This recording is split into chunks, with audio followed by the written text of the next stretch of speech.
Que la gracia del Señor se derrame abundantemente sobre ustedes, queridos hermanos, y sean bienvenidos a su programa El Evangelio a tu alcance. Hoy, jueves de la 16ª semana del tiempo ordinario, vamos a reflexionar el Evangelio según San Mateo, en el capítulo 13, versículos del 10 al 17. En aquel tiempo se acercaron a Jesús sus discípulos y le preguntaron: ¿por qué les hablas en parábolas? Él les respondió: a ustedes se les ha concedido conocer los misterios del reino de los cielos, pero a ellos no. Al que tiene se le dará más y nadará en la abundancia, pero al que tiene poco, aún eso poco se le quitará. Por eso les habla en parábolas, porque viendo no ven y oyendo no oyen ni entienden.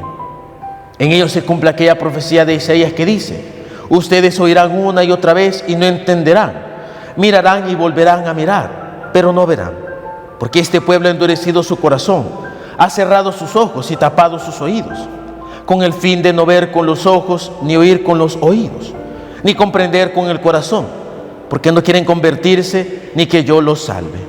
Pero dichosos ustedes, porque sus ojos ven y sus oídos oyen. Yo les aseguro que muchos profetas y muchos justos desearon ver lo que ustedes ven y no lo vieron, y oír lo que ustedes oyen y no lo oyeron. Palabra del Señor, gloria y honor a ti, Señor Jesús. El Evangelio de este día tiene dos elementos que quisiera separar para comprender mejor la abundancia de riquezas que tiene la pericopa que en esta ocasión hemos leído.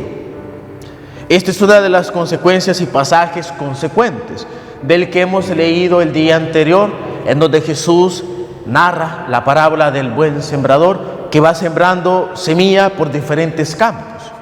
Ahora surge la pregunta de parte de sus discípulos: ¿por qué a estas gentes les hablas en parábolas? Porque eso sí es interesante.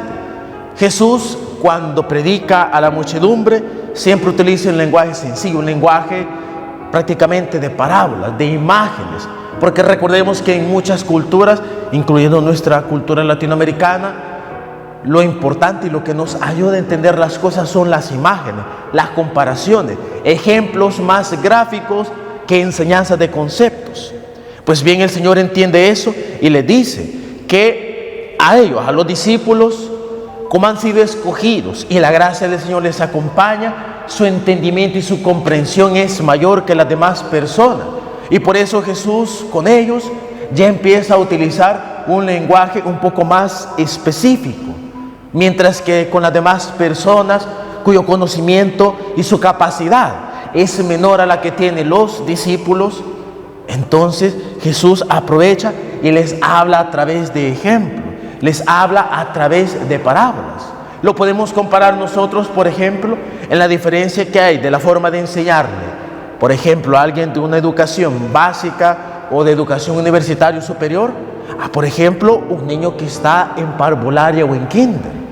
Al niño que está en kinder hay muchas cosas que se les enseñan a través de dibujos, a través de manualidades, a través de diferentes cosas sencillas, que si uno ya de grande lo ve, pues se ríe, porque ve que son cosas tan básicas y que son fáciles de comprender. Pero ahora veamos la distinción, por ejemplo, con un universitario, en donde ya el lenguaje es diferente, ya las imágenes son diferentes, los conceptos son más específicos, son más complicados. ¿Por qué? Porque ellos están en una etapa en donde su entendimiento le da para comprender eso.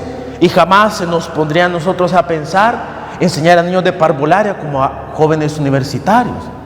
No, Jesús hace esa distinción y eso es importante para nosotros, comprender nuestro entendimiento, porque el Señor mismo dice, y esa es la otra lección que da el Evangelio de este día: muchas veces la terquedad, muchas veces el pecado y tantas cosas en la vida humana nos dificultan comprender de la mejor manera la palabra de Dios. Muchas veces puede ser a causa de nuestra ignorancia, muchas veces puede ser a causa de tantas cosas. A veces también es parte de nuestra terquedad que nosotros no comprendamos la palabra de Dios. Y por eso tenemos que ser capaces de ver cuáles son las dificultades que nosotros tenemos en nuestra vida para comprender la palabra de Dios y buscar la manera en cómo nosotros combatir esa ignorancia, combatir esas dificultades para poder comprender según nuestras capacidades la palabra de Dios. Esto no quiere decir que todos o que alguna gente pues sea incapaz de comprender la palabra de Dios. Claro que no. Todos tenemos capacidades distintas, pero siempre tenemos la capacidad de comprender la palabra de Dios. Lo único que tenemos que hacer es identificar aquello que nos evita y que nos dificulta comprender su palabra, quitarlo y poder así disfrutar de la riqueza que nos da Jesús.